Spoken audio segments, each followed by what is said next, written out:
My name is Tori and I used to work for the T-App. I was hired by Sean for their legal department. You'll understand why I say it like that in a minute. Upon sharing my story, another woman has reached out to me saying she had a very similar experience that I had. In fact, I would actually say her experience was worse than mine. Yo, what's good, baby? This your boy F Flossy letting you know what's up on what's going down. Go ahead and hit that like button for your boy. So I gave my thoughts on the T-App a few videos ago. It's a hot topic right now, The streets are divided about it. I hear some women saying, hey, it's protecting us from creepingtons. And most people are just saying, hey, it's trash juice that's just used to spread negativity, and it's being weaponized and not really utilized for what it's quote unquote intended for. So a particular video came across my timeline, you feel me? And it just confirmed what I was always thinking. This app is more about the money, the guappuccino, than protecting women. And you should be ashamed of yourself. First off, it really hit me.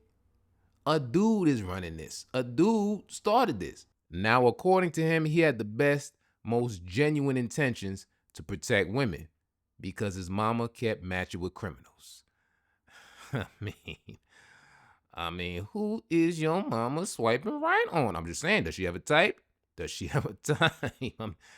Hey, I'm sure there was a dude named, Michael, holding his dog in the picture, loves long walks on the beach, and just wants to spend the rest of his life with his person. I'm sure he would have had no problem taking your mom out if she didn't swipe left on him, if he didn't look too boring. I'm just saying.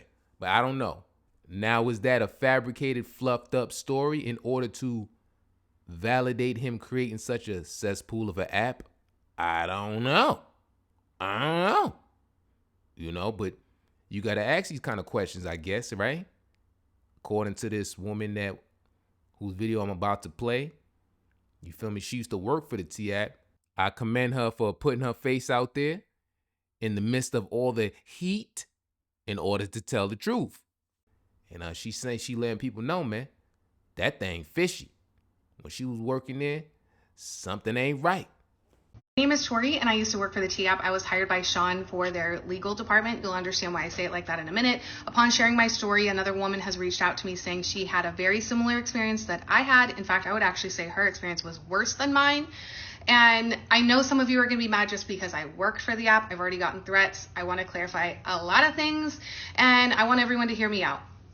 Now, I am a victim survivor of domestic violence myself. I work with victims and I also have experience working as a paralegal.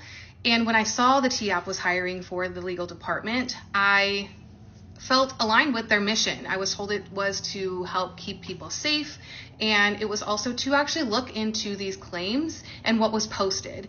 And it was remote work. So of course I applied. I started working for him. And I honestly would not say that this was legal work. I would not say that this is in line with anyone doing paralegal work anywhere close to it.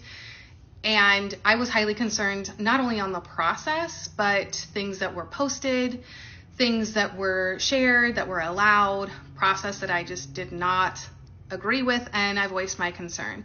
Now, again, as someone who works with victims of domestic violence, I do believe that victims should be sharing their stories, and I do think that people should be keeping themselves safe and protecting other people.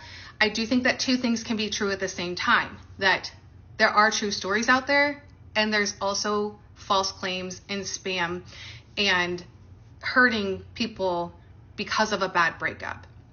When I spoke up, I personally feel that I was retaliated against. My payment was delayed. I was essentially told to be quiet and follow his process. My hours were cut, and eventually he cut my pay by 2/3. This was not something that he agreed with me on. He unilaterally decided that, and eventually he ended my working relationship with him. Again, I brought up several concerns right before this happened, and upon essentially terminating our contract, I received text from him saying that I reached out to help and kind of implying that I should be working for him for free. And I, of course, didn't respond because I'm not going to work for a platform that I felt was not staying true to its mission in advertising, and there was concerning matters. And I'm not going to work for someone who is making money off of this, and I'm doing the work for free. When I shared my story with this woman as well, she had a very similar experience. I'm hoping that she shares her because it's not my story to tell. But I do believe that there's other people who also work for him who had a very similar experience. Now, again, if you want to continue to support the app, by all means, feel free to do it. I personally feel that if you're a victim of domestic violence, I don't feel that this is a safe platform. You can make your own decision and decide from there what you'd like to do.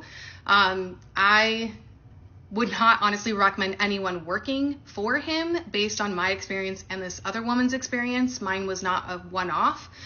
I am highly concerned about their actual mission, the facts behind it, and their process. I will also say that I have been in contact with some lawyers who have open lawsuits, and I do believe that people need to protect themselves. I'm highly concerned with everything going on. Again, you can do with that information what you will. Some things I just can't say because I did sign a contract. I'm speaking on the things that I can absolutely say, and I hope that this sheds light on everything and people see that, again, two things can be true at the same time.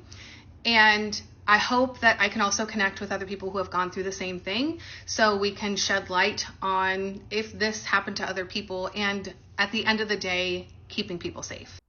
So you mean to tell me the man that created an app so a woman could speak out and speak up told her to keep it down when she had concerns? He said, yeah, hey, you doing too much. Shut it up. You doing too much. Oh, the irony. Man, dudes like that is the worst. Those women need to really watch out for.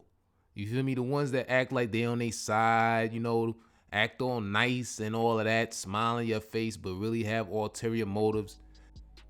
If you meet a dude and he's an asshole, at least he's a jerk in your face. You know what you get. Dudes like that, man, just sneaky, man. You don't know what they up to, man. Those the type, they'll act like they're a woman's best friend. Like they have their best interests at heart. They just want the best for them.